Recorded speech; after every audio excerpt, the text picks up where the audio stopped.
জলবায়ু পরিবর্তনের কারণে উপকূলীয় অঞ্চলে নারীর প্রজনন ও স্বাস্থ্য মারাত্মক হুমকিতে পড়েছে। মাত্রা অতিরিক্ত লোনা পানি ব্যবহারে বাড়ছে চর্মসহ মেয়েলি রোগ। সুপেয় পানির যোগান বাড়াতে বিভিন্ন প্রতিষ্ঠান কাজ করলেও তা প্রয়োজনের তুলনায় যথেষ্ট নয় বলে জানায় উপকূলবাসী। আর স্থানীয় জনপ্রতিনিধি বলেন, দীর্ঘদিনের এ সমস্যা রাতারাতি সমাধান সম্ভব নয়। সাতক্ষীরা থেকে ফিরে আরও জানাচ্ছেন সুরাইয়া মুন্নি। শ্যামনগরের বুড়িগোয়ালিনী ফিংড়ি সহ সাতক্ষীরার বিভিন্ন উপকূলে প্রায় 4 লাখ মানুষের বসবাস। বিশালে জনগোষ্ঠীর সবচেয়ে বড় সমস্যা বিশুদ্ধ পানি। উপকূল ঘেঁষা হওয়ায় এখানকার পানিতে লবণের মাত্রা বেশি, ফলে গৃহস্থলী, কৃষিকাজ থেকে শুরু করে প্রতিটি পর্যায়ে লোনা পানি ভরসা। সমস্যাটা হচ্ছে লবণাক্ত পানি ব্যবহারে পানিবাহিত এবং চর্মরোগের সংক্রমণ বেড়ে যাচ্ছে।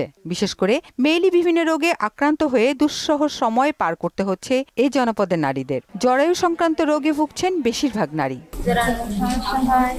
প্রত্যেক মাসে হয় না, গঠনা করে, আবার পেশাবের সমস্যা হয়। এই সমস্যার কারণে আমরা হচ্ছে অনেকেই বিল জাতীয় ঔষধ ব্যবহার করি।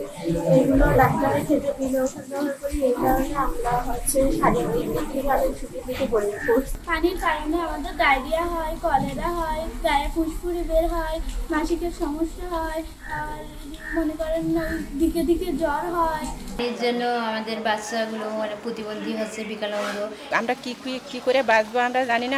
আমরা হচ্ছে কি ভালো পানি চাই। কয়েক দশক ধরে উপকূলীয় এলাকায় পানিতে লবণাক্ততা বেড়েই চলছে। সংকট সমাধানে বেশ কিছু কর্মসূচি হাতে নেওয়া হলেও সুযোগ মিলছে না। রেইন ওয়াটার হারভেস্টিং সিস্টেমের জন্য 13টি 3000 লিটারের পানির ড্রাম এবং হচ্ছে 5টি 5000 লিটারের পানির প্ল্যান্ট আমরা রেডি করেছি। ট্যাঙ্কি না থাকার কারণে বা রিজার্ভ না থাকার সুযোগ না থাকার কারণে তাদের প্রায় 3 থেকে 5 কিলোমিটার দূরে যে পানি সংগ্রহ করতে হতো। সুপেয় পানি সংকট সমাধানে বছর 3 সময় চাইলেন 9 নম্বর বুড়িগোয়ালিনী ইউনিয়নের চেয়ারম্যান নজরুল ইসলাম। সুপেয় খাওয়ার পানির যে অভাব সেটি পূরণ করার জন্য আমরা যথেষ্ট চেষ্টা চালিয়ে গেলেও এটা দ্রুততম সময়ের মধ্যে সম্পন্ন করা সম্ভব নয়।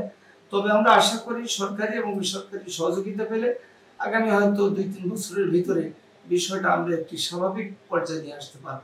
সংকট সমাধানে জরুরি ভিত্তিতে সরকারি বেসরকারি উদ্যোগ প্রয়োজন বলে মনে করেন তিনি। সুরাইয়া মুন্নি, মোহনা সংবাদ।